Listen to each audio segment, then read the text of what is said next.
شروع اللہ کے نام سے جو سب پر مہربان ہے۔ نبی کریم صلی اللہ علیہ وسلم نے فرمایا، دو نعمتیں ایسی ہیں کہ اکثر لوگ ان کی قدر نہیں کرتے، صحت اور فراغت۔ صحیح بخاری حدیث نمبر 6412۔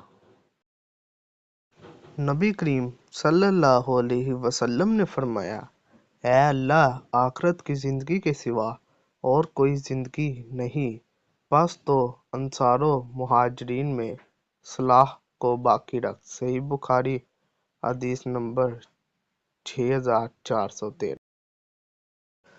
ہم رسول اللہ صلی اللہ علیہ وسلم کے ساتھ غزوہ خندق کے موقع پر موجود تھے۔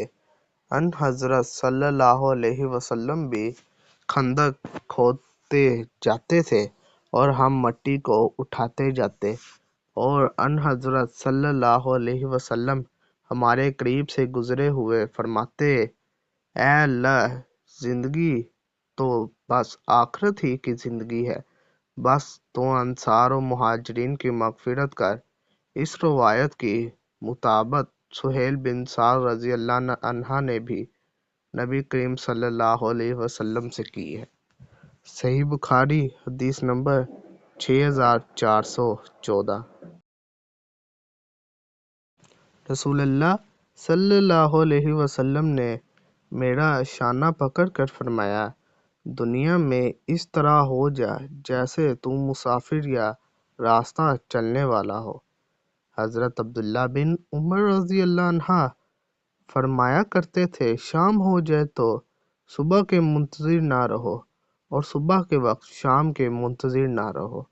اپنی صحت کو مرض سے پہلے غنیمت جانو اور زندگی کو موت سے پہلے۔ صحیح بخاری حدیث نمبر 6416۔ اللہ تعالیٰ ہمیں ان احادیث مبارکہ پر عمل کرنے اور اپنی زندگیوں کو سنوارنے کی توفیق عطا فرمائے۔